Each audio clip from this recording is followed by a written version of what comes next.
Hello and welcome to this Week 2 edition of High School Roundup here on CUTV. I'm your host, Anthony D'Agostino, and alongside me, as always, is my esteemed panel of analysts, Danny Beck and Stephen Ruffing. Guys, how you doing? Fantastic. Yeah, I'm doing well. Yeah. Wake up on the right side of the bed today. Yeah, agreed. Tuesdays are for High School Roundup. Yeah, most definitely are. That they are. And we're going to get right into it here. We're going to start with CUTV's Game of the Week. And Danny Beck, what a game we had on Friday. A lot of penalties. We definitely did. And this kind of sticks with the tune of the entire Week 2. We saw a lot of blowouts.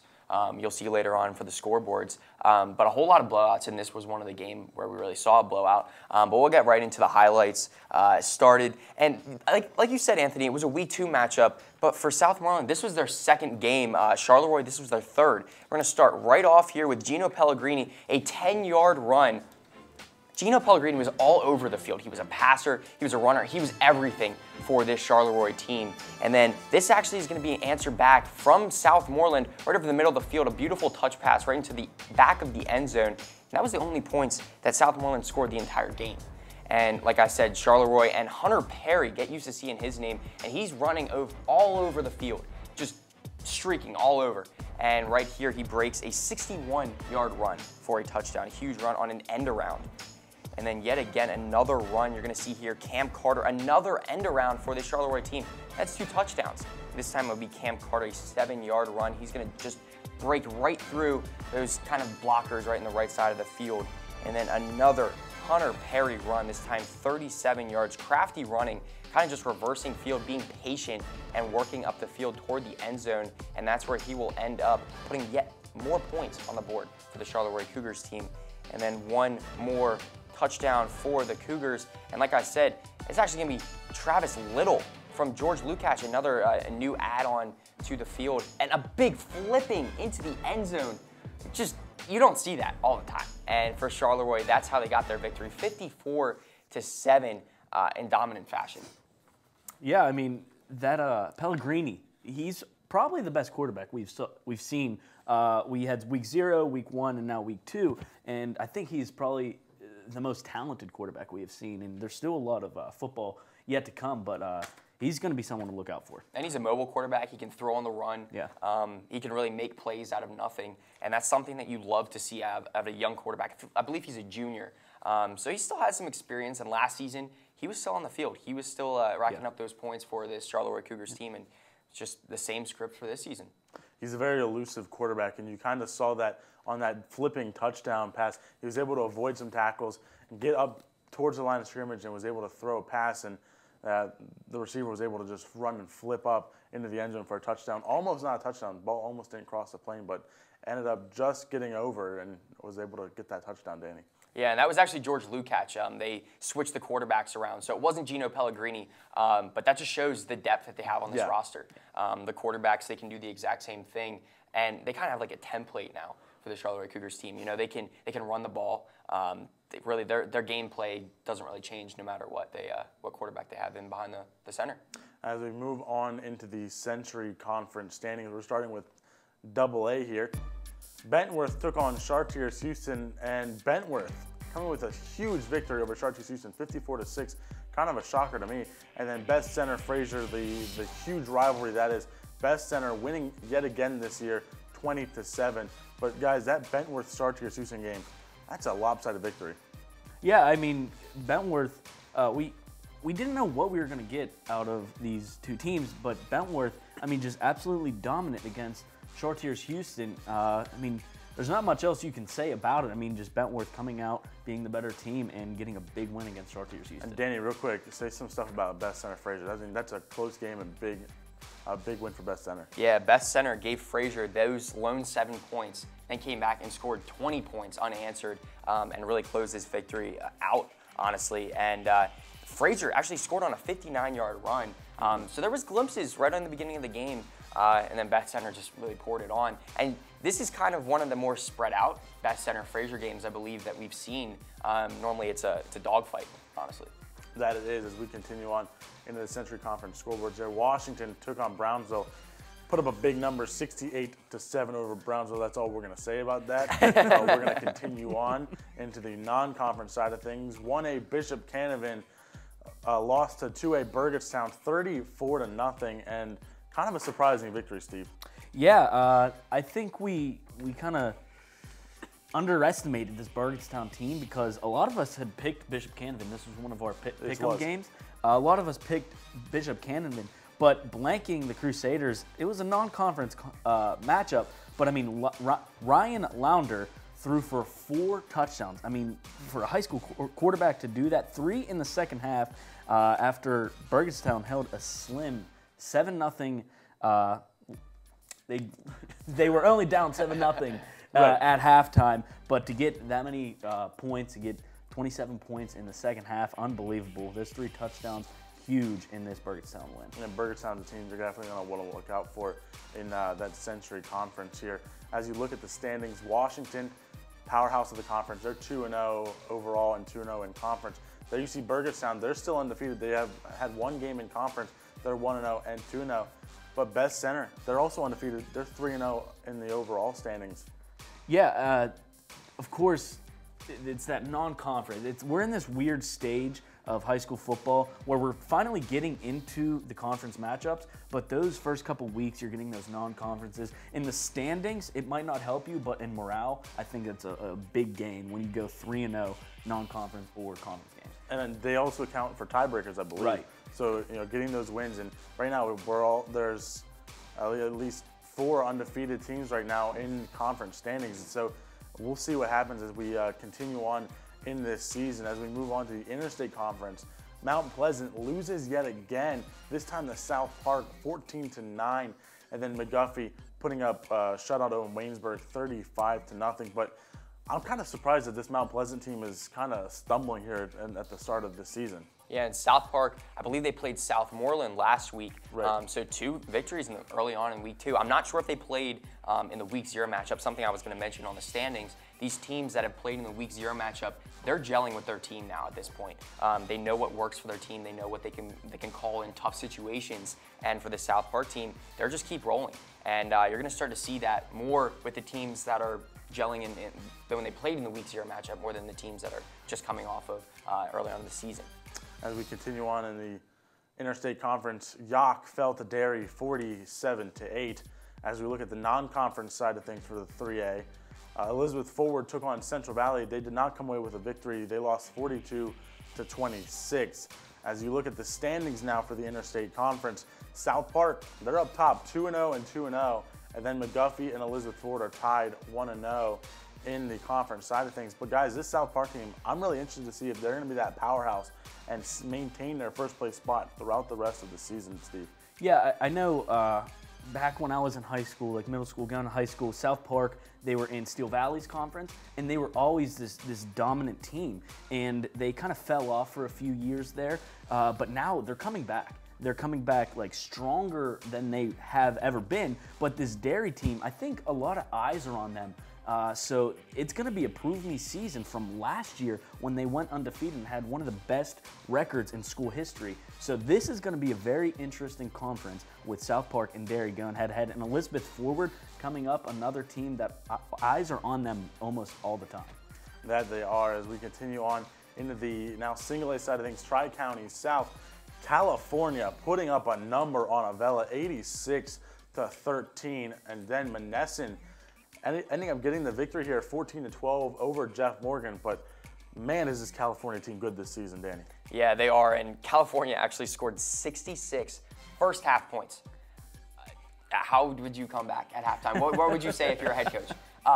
Score? I don't know. Right, and yeah. they did. They actually scored 13, Avella. But we actually covered this game last season.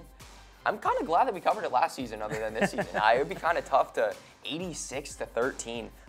That's thanks to Jelani Stafford, scored 3 touchdowns, and Jonathan Wood, Cochise Ryan.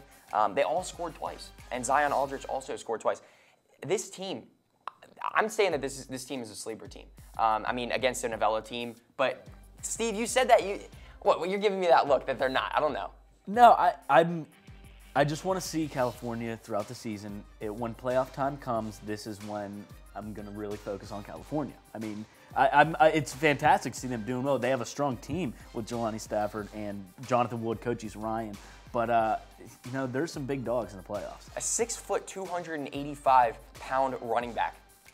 Scoring 3 touchdowns? Right, but when they get to a team that can easily stop a running game, I mean, I don't know. Yeah, It'll be interesting to see later on in the season as they're playing kind of the interconference, see if the layover and all that stuff happens, if California kind of, like you said, Steve bounces back.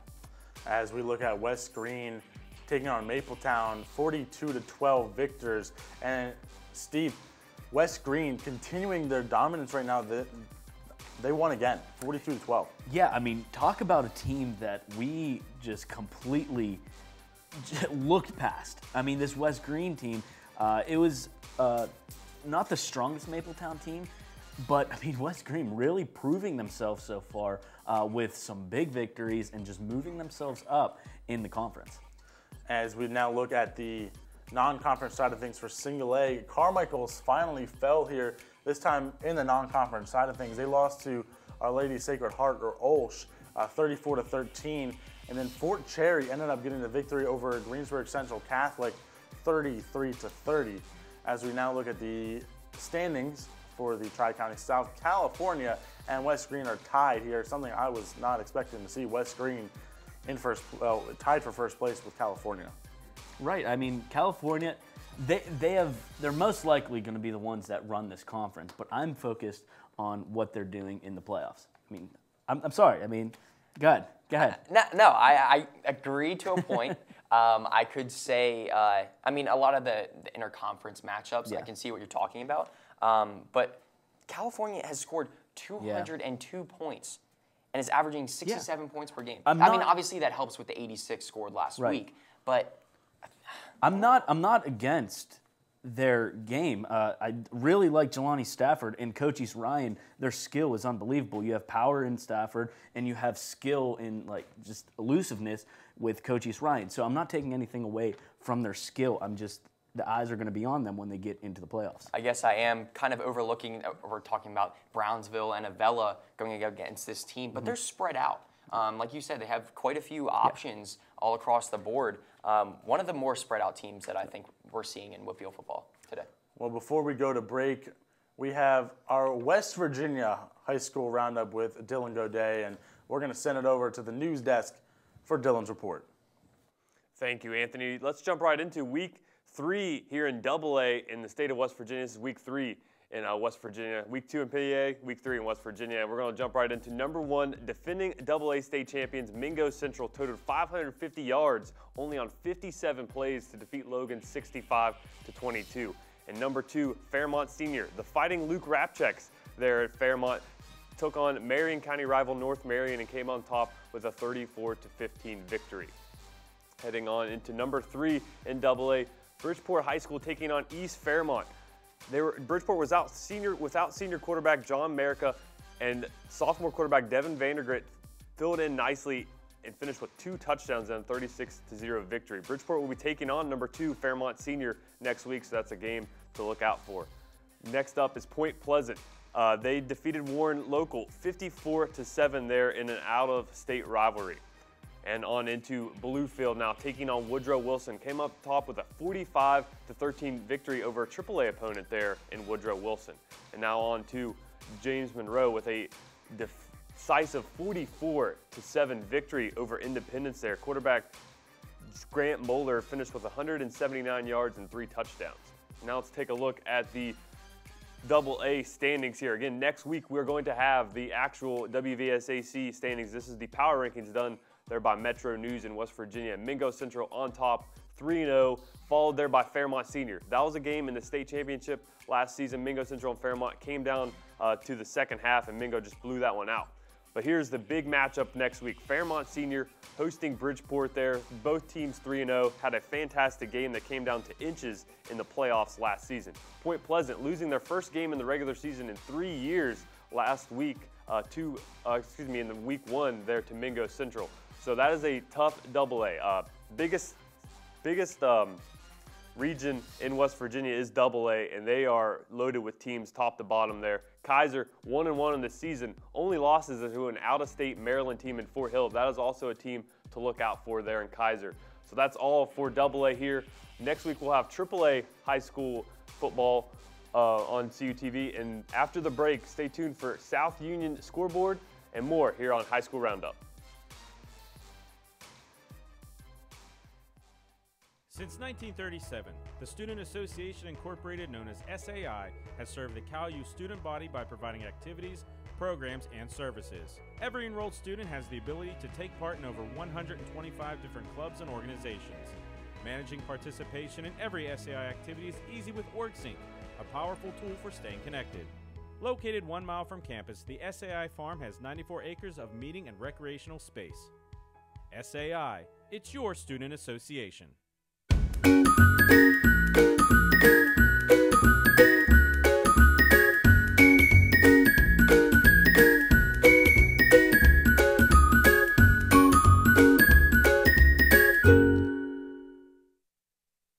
And welcome back to High School Roundup on CUTV, as now we have the South Union Township Game of the Week scoreboard. We still don't have highlights from them. They still have a technical difficulty at South Union Township Sports, so hopefully we can get that coming to you next week. But this time, Steve, Laurel Highlands did not get the win.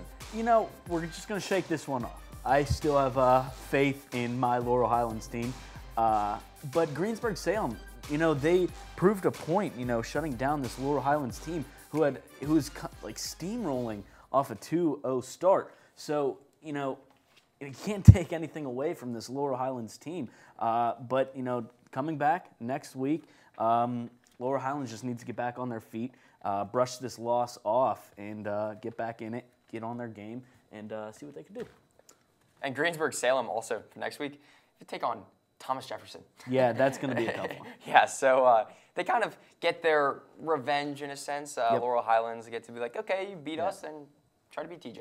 Yeah, exactly. And I think TJ is going to be the top dogs in this conference. So Greensburg-Salem, you know, give them your best shot. I mean, I'd love to see someone take down this Thomas Jefferson team because you always want that powerhouse. You always want the underdogs. You always want the upset. That you do, but we're going to take a look at the scoreboards for the Big 9 conference here. Bell Vernon beating Uniontown 49-2. Uniontown only being able to put up a safety on Bell Vernon.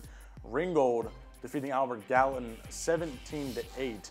And a Ringgold team I thought would have been able to beat Albert Gallatin just a little bit more there, but only 17 points for Ringgold. As we move on into the next scoreboard here, Trinity getting shut out by Thomas Jefferson 35-0, and that's just showing you the powerhouse of Thomas Jefferson. And Laurel Highlands has to take on Trinity next week, so kind of these teams doing a little bit of a flip-flop action.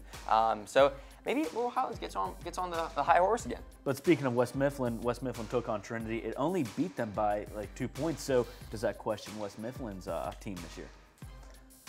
West Mifflin defeating Knock 35-22. So that does. Question marks, yeah. Question marks all over the conference. Yeah. Right, because, I mean, we said it before, look at the standings there. You know, it was always Thomas Jefferson, West Mifflin. Now look at Greensburg-Salem and Bell Vernon get up there. Yeah, and Ringgold in the middle there, kind of, you're usually seeing Ringgold up top.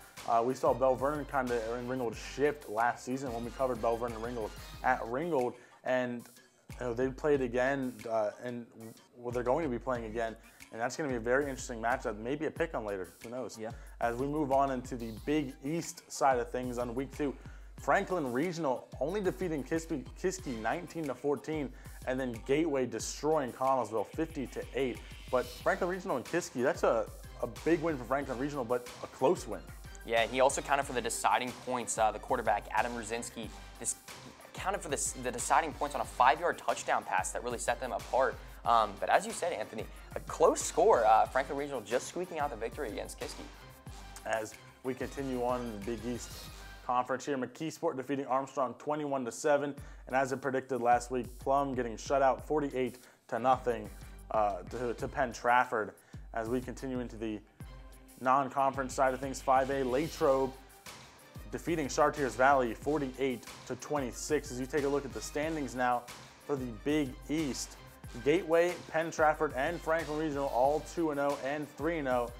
Guys, who do you think is going to be able to come out on top in this conference? You know, Penn Trafford historically has had that big team, but Franklin Regional really proving themselves, going 3-0 overall, 2-0 in conference. I mean, that's the same with Penn Trafford and Gateway. But you know, I think this is up in the air with those top 3 teams that you're seeing now. I think it's going to stay like that, but I think Penn Trafford's going to take home the bacon on this one. I agree with you right there. I think it's going to be Penn Trafford and Franklin Regional right behind. Nothing against Gateway, but I just think that something later on in the season is going to, the tides are going to change and they're going to move all the way up to the top. But Connellsville, it's kind of the big degree of separation between the bottom 3 teams and the top 3 teams. It kind of seems like they're always going to stay like that.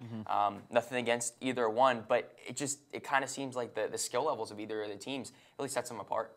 And, you know, I feel like for Connellsville, they're wishing that they had less people at their school and maybe drop down to a 4A or 3A classification. They may have a better shot at winning the conference or at least making it to the playoffs each season. So Connellsville just trying to keep fighting in this conference. But before we go to break, we got one more segment. Our hometown scoreboard, Colin Kirkwood, take it away.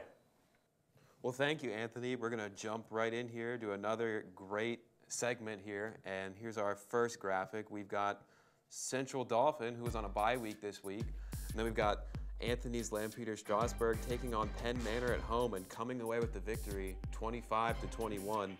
Then next, we've got Steve Steel Valley. They were on the road at Avonworth, and they got the win there, 35-7. And my Millersburg Indians hosted the Newport Buffaloes and took a tough loss, 49-0. And the last one we have is Dillon's Buckhannon Upshur, and they were also on a bye. And to note, they're in week 3, unlike in PA, as he said earlier, week 2. And next we've got our hometown scoreboard standings, and once again, Anthony and Steve are still battling it out up top with 2-0 records. And just to point out, Steve's got a 1-0 in conference this week, that's new. Dillon and Danny holding down the middle at 1-1, and Millersburg at the bottom once again 0-3. And a new thing we're going to do here this week is the upcoming schedules, so you can see just where our high schools will be heading off to. This week we've got Lampeter Strasburg heading to Conestoga Valley. A huge rivalry in the Tri-Valley League this week as we have Upper Dauphin at Millersburg. Central Dauphin, the Rams, travel to Wilson West Lawn. And I actually struggled with this one. I said Valley. I have never heard something like that before, but Valley will be at Steel Valley this week. And down in West Virginia, Lincoln travels to Buckhannon Upshur. And stay tuned, we've got lots more here for you on CUTV. We've got more schedules coming up. We've got our Pick'em segment with the Pick'em Puppy, Sydney Kirkwood, and we've got our top 3 plays. So keep it here on High School Roundup. The Friday Night Lights shine on CUTV. August 25th, California at Brownsville.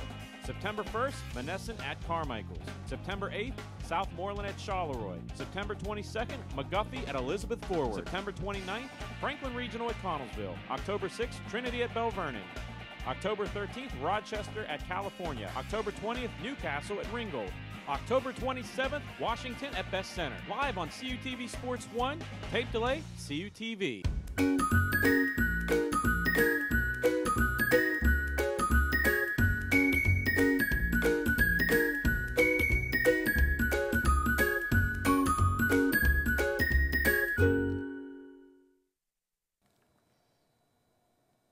And welcome back to CUTV on our high school roundup show. We got the upcoming schedules for you. We're going to start on Friday, September 15th, the Tri-County South Conference. Carmichael's taking on West Green, and a big matchup there is, we saw the standings earlier. Mapletown at Avella, then Monessen travels to Fort Cherry. As we continue on here, the Century Conference schedules here. Burgettstown travels to Bentworth. Chartiers Houston travels to Gary's Brownsville, and then Fraser goes to Charleroi. In the Interstate Conference, Derry takes on Southmoreland, Elizabeth Forward travels to Waynesburg, and then McGuffey is at Mount Pleasant. In the Big 9 Conference here, Albert Gallatin takes on West Mifflin. Laurel Highlands travels to Trinity in South Union Township's Game of the Week. Ringgold takes on Bell Vernon at Bell Vernon in that huge rivalry. And then Thomas Jefferson travels to Greensburg-Salem. In the Big East, on Friday, September 15th, Armstrong travels to Gateway.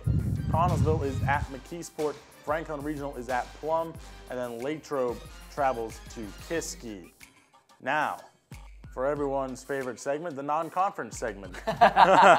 Friday, September 15th, Hopewell at Yock, Springdale at Beth Center, South Park at Washington, South Fayette at Uniontown, and then Penn Trafford at Woody High and Woodland Hills. Yeah, well, same. Woody High, Yeah. Woodland Hills, yeah, same thing. As same we thing. now go to everyone's favorite segment, the Pick'em standings.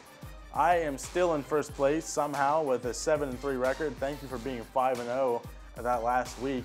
Dylan Godet did a great job last week, 4-1. He is now tied for first.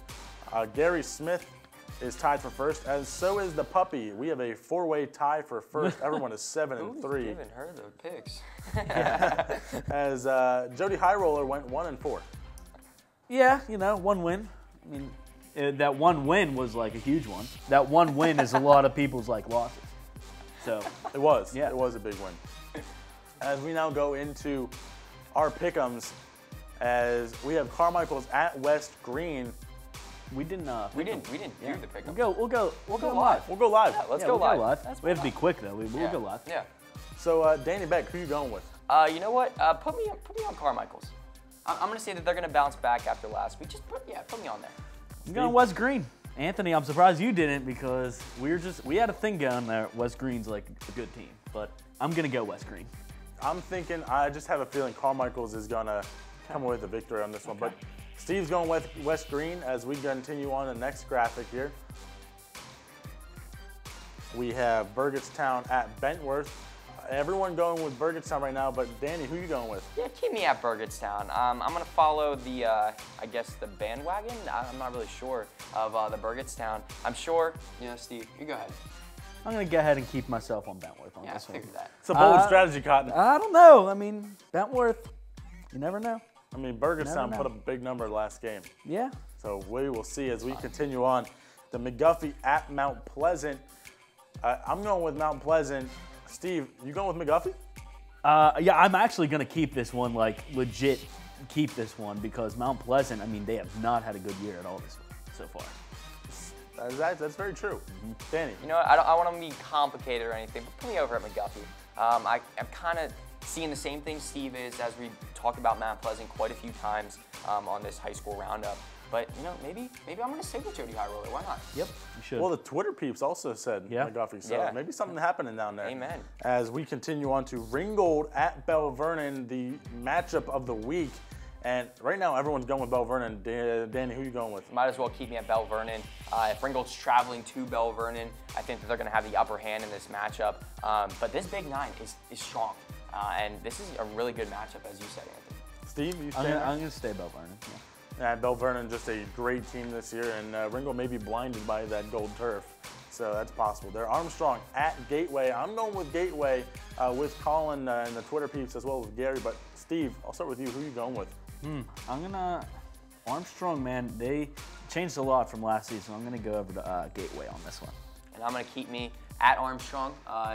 Zane Dudek, less, I guess you could say. As you said, they changed a little bit. But yeah, keep me at Armstrong. I still think that they're going to have the upper hand in this matchup, although they have to travel to Gateway. As we look at the next high school football game of the week, where are we going? Well, we're not going anywhere this week because we're traveling to Millersville out east. That is September 22nd. McGuffey at Elizabeth Forward. That's a big game for Elizabeth Forward, so you're definitely going to watch for that one. But thank you all for watching this edition of High School Roundup here on CUTV. Thanks to the entire crew in the production studio. Thanks to Colin Kirkwood and Dylan Godet, our correspondents for the West Virginia Roundup and the hometown scoreboards. Thanks, as always, to my co-hosts, Danny Beck and Stephen Ruffing. Always do a great job analyzing and debating the different teams and scoreboards. So thanks for watching High School Roundup on CUTV. If you want to tweet at us, use the hashtag CUTVHSR or HSRCUTV. Dylan Godet may be able to mention that when he comes back on next week for his segment. But thanks again for watching High School Roundup on CUTV. Stay with us next week as we have more High School Roundup.